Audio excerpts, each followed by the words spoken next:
গনির খাস্তালুকে হারের জুজু দেখছে কংগ্রেস।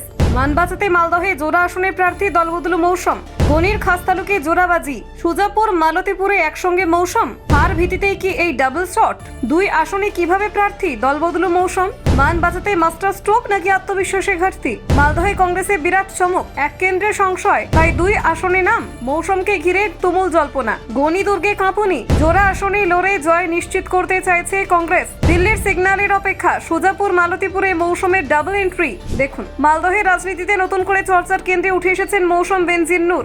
কংগ্রেসের একসময়ের ভরসাযোগ্য মুখকে ঘিরে এখন জেলায় শুরু হয়েছে জোর কানাঘুষো। প্রশ্ন উঠছে, গনির খাস্তালুকে কি সত্যি হারের আশঙ্কা দেখছে কংগ্রেস? মৌসুম বেনজির-নূর দীর্ঘদিন মালদহের রাজনীতিতে পরিচিত নাম। প্রাক্তন সাংসদ হিসেবে তার রাজনৈতিক অভিজ্ঞতা এবং পারিবারিক ঐতিহ্য দুটিই কংগ্রেসের সম্পদ বলে মনে করা হতো। কিন্তু সাম্প্রতিক রাজনৈতিক সমীকরণে তার অবস্থান ঘিরে তৈরি হয়েছে অনিশ্চয়তা। দলীয় সূত্রে খবর, মালদহ জেলা কংগ্রেস কমিটির প্রস্তাব পাঠিয়েছে প্রদেশ নেতৃত্বের কাছে। মৌসুমকে এক নয় দুটি বিধানসভা কেন্দ্রে প্রার্থী করা হোক। সুজাপুর এবং মালতীপুর, এই দুই আসনেই তার নাম সুপারিশ করা হয়েছে। প্রদেশ নেতৃত্ব এবং দিল্লির হাইকমান্ডের চূড়ান্ত অনুমোদনের অপেক্ষায় রয়েছে জেলা নেতৃত্ব। এই প্রস্তাব ঘিরেই শুরু হয়েছে রাজনৈতিক জল্পনা। একাংশের মতে এটি আসনে দাঁড়িয়ে হেরে গেলে মান সম্মানের প্রশ্ন উঠতে পারে, তাই নিরাপদ খেলা খেলতেই জোড়া আসনের প্রার্থী করার ভাবনা সামনে এসেছে। মালদহ ঐতিহাসিকভাবে কংগ্রেসের শক্ত ঘাঁটি হিসেবে পরিচিত। বিশেষ করে গনি পরিবারের প্রভাব বহু বছর ধরে এই অঞ্চলে কংগ্রেসকে শক্ত ভিত দিয়েছে। কিন্তু সাম্প্রতিক বছরগুলোতে তৃণমূল ও অন্যান্য শক্তির উত্থানে সেই জমি কিছুটা নড়বড়ে হয়েছে বলে মত রাজনৈতিক বিশ্লেষকদের। মৌসুমের রাজনৈতিক জীবনও কম চড়াই উতরাই দেখেনি। একসময় কংগ্রেস ছেড়ে অন্য দলে যোগ দেওয়া এবং পরবর্তীতে আবারও ঘরে ফেরা, এই দলবদলের ইতিহাস তাকে ঘিরে বিতর্কের জন্ম দিয়েছে।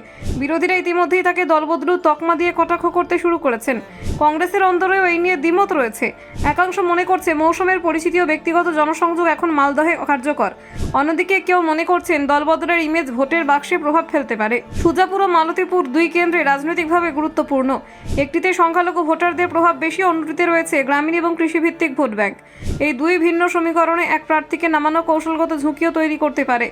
জেলা কংগ্রেস নেতৃত্ব অবশ্য প্রকাশ্যে কিছু বলতে নারাজ। তারা জানাচ্ছে, দল যা সিদ্ধান্ত নেবে সেটাই চূড়ান্ত, তবে সংগঠনের ভিত মজবুত করতে সব দিক ভেবেই সিদ্ধান্ত নেওয়া হচ্ছে বলে দাবি তাদের।